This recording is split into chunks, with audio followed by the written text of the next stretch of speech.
Welcome to The Explainer. Today, we're going to unpack the massive world-altering shift from old media to new media. I mean, think about it.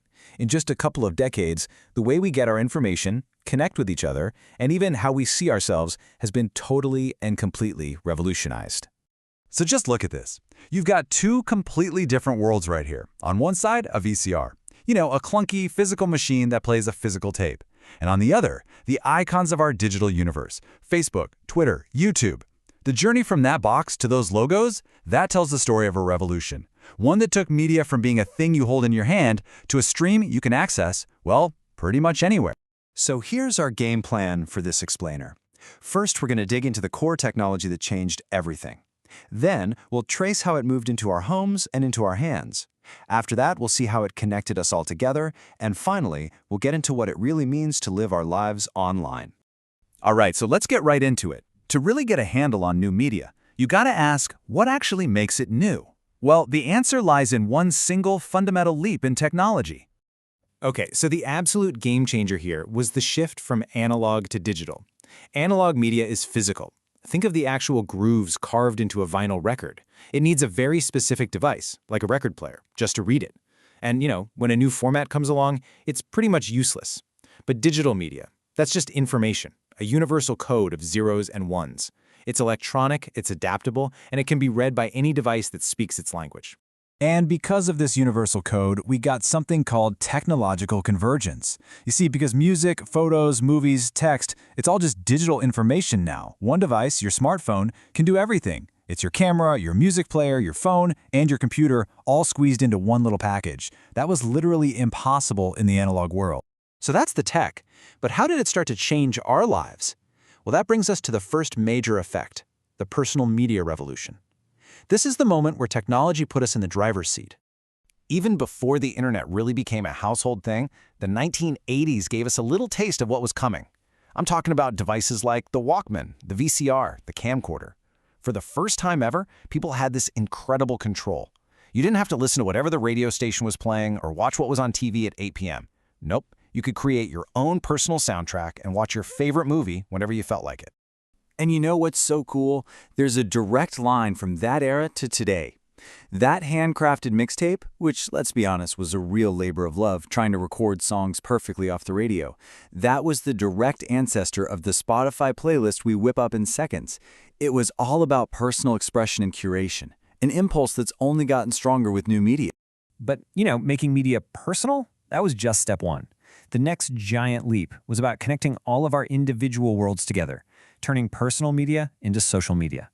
This whole thing was powered by an idea, a philosophy really, called Web 2.0.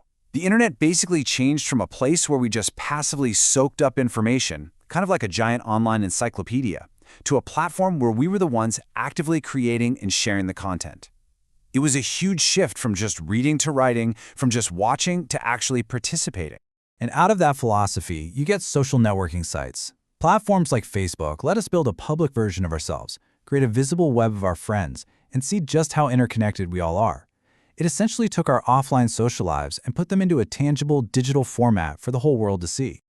And this slide, right here, it perfectly captures the massive shift in how we communicate. Old media was a one-way street, a TV station broadcasting at you. But new media, it created a two-way dialogue. Now you can respond directly to the source, and just as importantly, you can talk about it with everyone else. So what happens when communication is no longer a one-way street? Well, it sends shockwaves through society, and it completely reshapes our public and our political conversations. What this really boils down to is a question of control. Who gets to decide what's news? In the old model, mainstream media were the gatekeepers, deciding which stories got through the gate to you. But in the new media model, everyday citizens can be gate watchers, calling out stories that were missed, correcting bad information, and basically spreading the power away from a select few. And it's crazy to think about, but even something as simple as clicking a like button became a totally new form of public expression. Sure, it's a small gesture, but when millions of people do it, it signals a huge collective feeling and allows for a new kind of political and social participation that almost anyone can take part in. Okay, so let's bring this all back home. We've seen how our communication, our communities, and our public square have been totally transformed. But how has this constant online life changed us, our very sense of who we are. Well, it's led to this idea of the networked self. Think about it. Your online profile isn't just you, it's a carefully curated version of you. We're always choosing which parts of ourselves to put on display: the achievements, the happy moments, the great photos. And this can make us hyper-aware of how we're being seen by our huge networks. And this brings us to what might be the central paradox of our time. On one hand, new media is amazing for keeping in touch with huge networks of friends and finding support when we need it. But on the other hand, all that pressure to present the perfect self can create a lot of anxiety, and the time we spend online can sometimes take away from our real-world offline relationships. And that kind of leaves us with the big final question to think about. This technology has given us these incredible tools to connect with almost anyone on the planet, creating a web of relationships on a scale we've never seen before. But as we navigate this wild new world, we really have to ask ourselves, are we actually any closer?